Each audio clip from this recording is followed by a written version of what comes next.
بہت سی کتابیں ایسی ہوتی ہیں جن کا انتخاب ہم کرتے ہیں، لیکن کچھ کتابیں ایسی ہوتی ہیں جو شاید ہمیں منتخب کرتی ہیں۔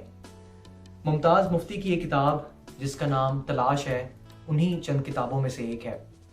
ممتاز مفتی اردو ادب کا ایک بہت بڑا نام ہے۔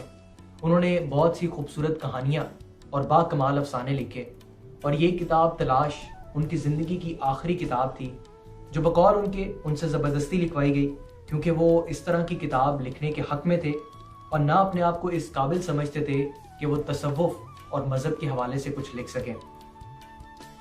دیکھا جائے تو ممتاز مفتی کا انداز بیاں بہت ہی سادہ ہے۔ وہ بغیر کسی تراش خراش کے، بغیر کسی بڑے جھمیلے میں پڑے بہت کچھ کہہ جاتے ہیں۔ جو بے تکلفی اور بے نیازی ان کی ذات میں کوٹ کوٹ کر بھری ہوئی ہے، وہی بے فکری ان کے لکھنے میں بھی نظر آتی ہے، جہاں وہ ایسی ایسی باتیں کہہ جاتے ہیں کہ دوسرا ان کو کرنے سے پہلے 10 بار سوچے۔ اپنی اس کتاب کے بارے میں وہ بڑے بے فکر ہو کر کہتے ہیں کہ یہ کتاب نہ فلسفہ بکھارتی ہے، نہ علمیت چھانٹتی ہے، اور نہ دانشوریاں پیش کرتی ہے۔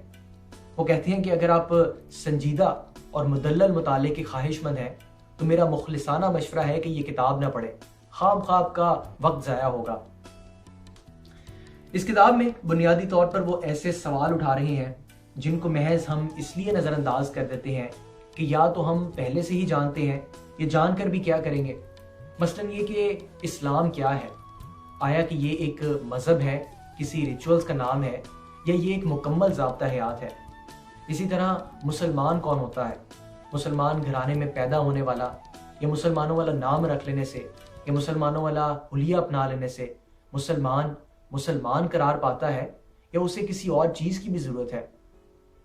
دراصل وہ یہ سوال کسی کو تبلیغ کرنے کے لیے یا کسی کو سمجھانے کے لیے نہیں کر رہے، بلکہ یہ سوال تو وہ خود اپنے آپ سے پوچھ رہے ہیں کہ جاننا چاہتے ہو کہ در حقیقت وہ کون ہے اور ان پر کیا ذمہ داریاں عائد ہوتی ہیں۔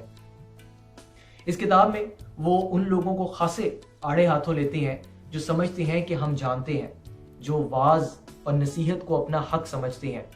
ان سے مراد وہ علماء ہیں جو اپنی اجارہ داری قائم رکھنے کے لیے مذہب کو محض استعمال کرتے ہیں اور لوگوں کے دلوں میں خدا کی محبت اور رحمت کی بجائے اس کے ڈر اور خوف کو پیدا کرتے ہیں۔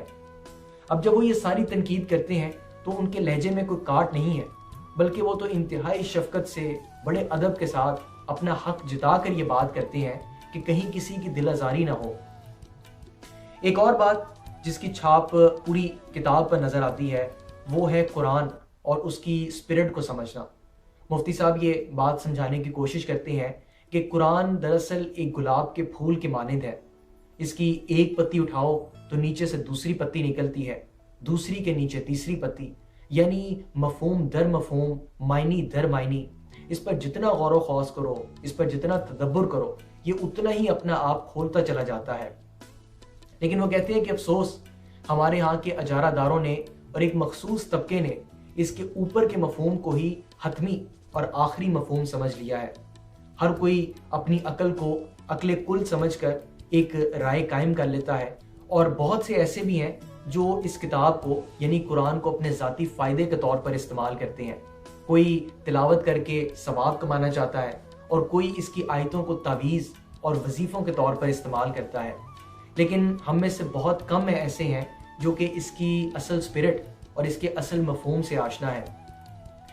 وہ اس بات کی دلیل یہ دیتے ہیں کہ جب لوگوں نے واقعتاً قرآن کی اصل اسپرٹ کو سمجھا، اس کے اصل مفہوم کو جانا، تو دنیا میں ایک تخیلاتی انقلاب برپا ہوا۔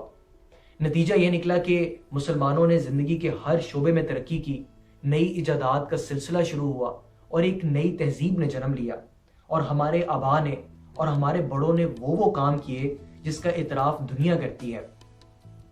ایک اور بات جس کا مفتی صاحب اپنی اس کتاب میں ذکر کرتے ہیں وہ ہے خالق اور مخلوق کا رشتہ۔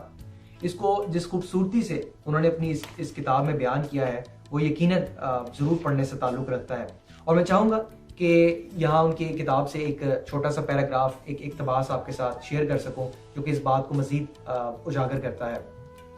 وہ ایک جگہ لکھتے ہیں اسی بارے میں، اگر آپ سمجھتے ہیں کہ پانچوں وقت جائے نماز پر کھڑے ہو کر اللہ کو سلام کرنے سے اللہ سے تعلق پیدا ہو جائے گا تو یہ آپ کی بھول ہے۔